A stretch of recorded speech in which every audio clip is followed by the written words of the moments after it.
never stopped me, and one no shouldn't stop you. I had kids to raise. I had people who blatantly wanted to show me that they disrespected me, they didn't value me, they didn't respect me, and was not going to be of help. Sometimes they envied the fact that I did have loving parents who were helping and loving me. So I guess for whatever reason they felt left out. Some people didn't even know me. Some people could just see how other people loved me and could see like my talents and my gifts. And other people had their own motives. Maybe they looked at me and just saw that they were better than me and they could do better than me and different things. But anyway, no stop me and no stopped you. I had kids to feed. So in life, I've done different things. Praise God, nothing illegal. And also no judgment for anybody who did. Because you did what you had to do. Much, hopefully without hurting people. But especially if they didn't bring hurt and harm to you. But anything else, much respect to you. Because I understand how a lot of people are in jail from my life experience. Some situations that try to put you there. It's like they throwing a case at you. They were all the way wrong. And you have to respond or not respond in your best interest or in the directions of God. But, anyway, no isn't the answer for me. If I can't go this way, I'm going to find somebody who let me in another way, or I'm going to figure out how to get in the back. Because at the end of the day, my children have to eat. I had to eat. Honestly, I had other people leaned on me who I allowed to put the responsibility of them eating on me. Even though when they ate, they was behind doors and screens and not sharing with me when it was time to have fun. I was only the person to contact when it was somebody to sacrifice, But that's neither here nor there. Because some of those people have been bigger blessings to me than I've been to myself at times. Sometimes people try to love you, but they categorize you as somebody who they can just use. They may have tried to have fun with you and you were not the type of person. You might not smoke or drink or whatever. But anyway, so with that being said, I experienced a lot. I did a lot of different jobs. A lot of them I did well in. Only thing I didn't do well in is sales because I don't do good with lying.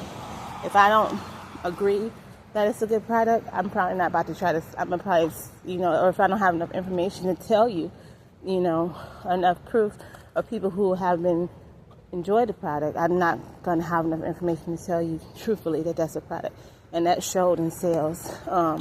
Besides things that didn't sell itself, like medical equipment and different things, and I just confirmed the confirmation and the receipts and the credit cards. But everything else in my life, people were trying to make it seem as if I lost a job because I wasn't good. A lot of times I was the top notch, but that wasn't expected when they interviewed me. I came off the way I always come off, shy and humble. Even though I know I can do these things, I don't consider those things as better than anybody else. So, and I can see when somebody's trying to trick me into, I've had enough experiences where a lot of these people train you to fail.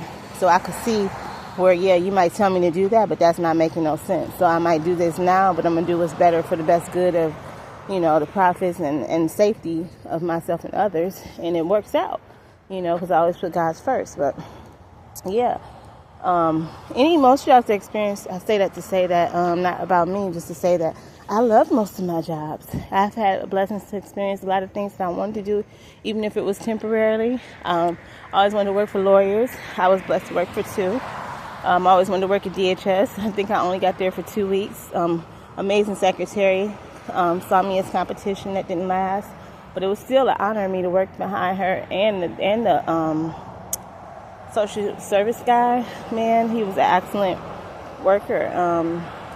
I really wanted to help people, and I enjoyed those experiences. I enjoyed working at the daycare when they blessed me to be able to watch other children while they watched my children in the nursery.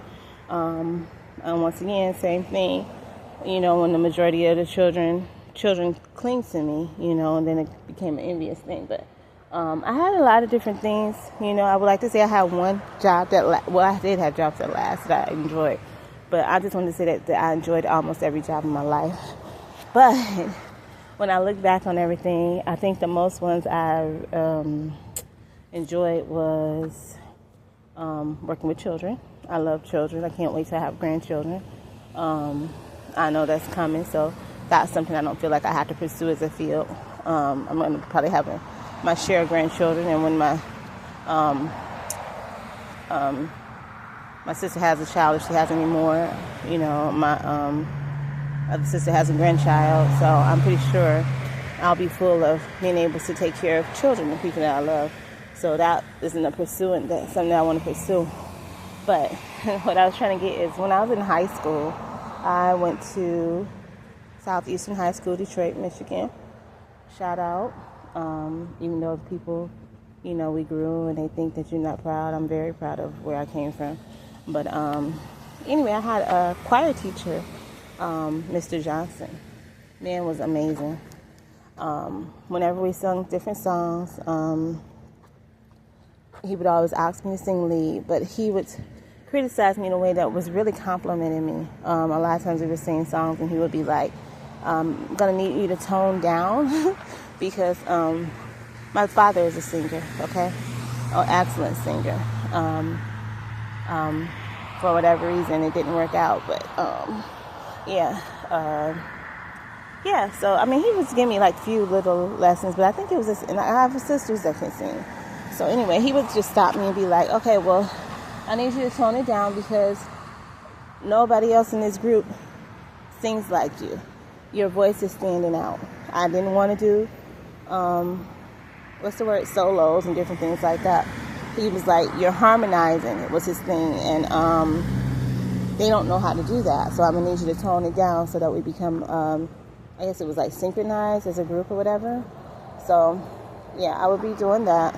And anytime he saw me in the hall, even after I stopped choir, I stopped, I think, for a semester. And then I went back towards the last, right before I graduated.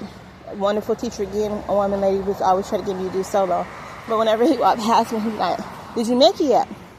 Are you our future singer yet?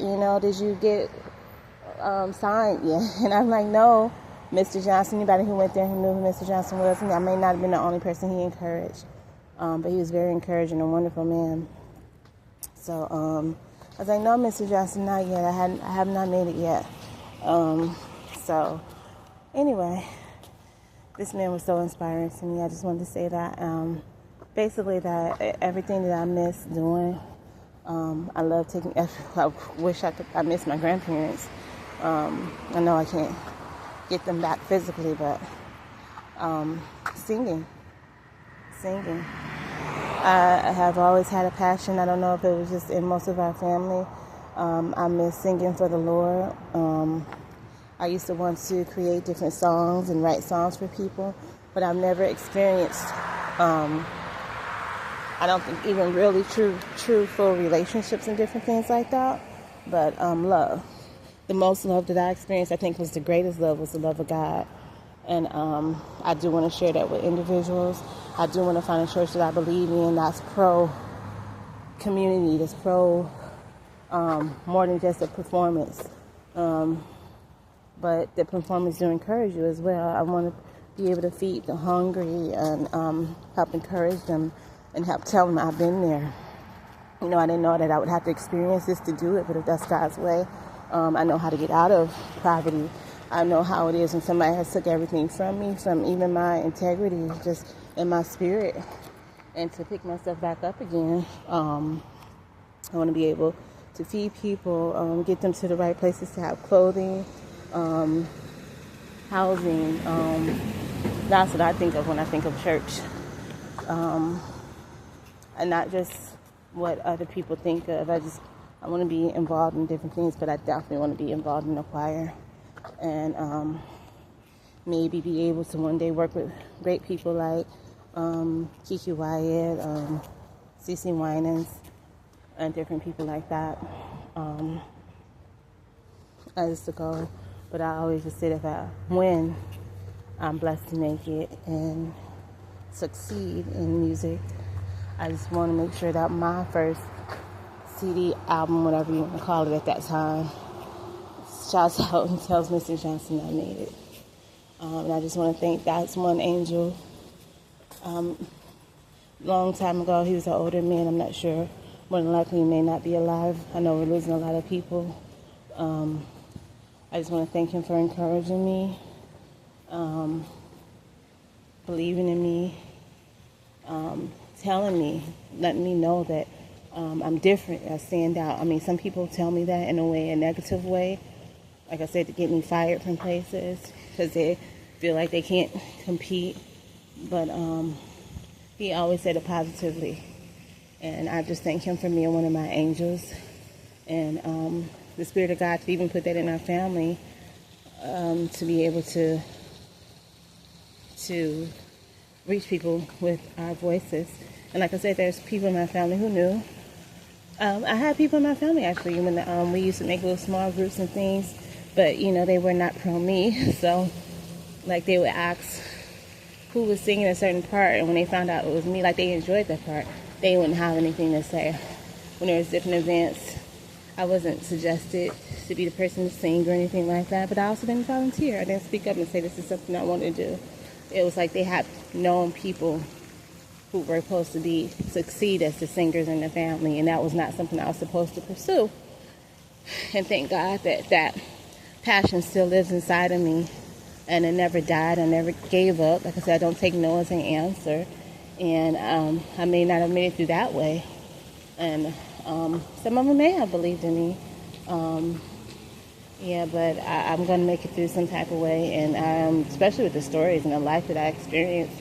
Like I said, I can only give praise to God. I couldn't imagine myself singing about a man or a relationship. I wouldn't have the passion because none of that stuff showed love to me like the love of God. And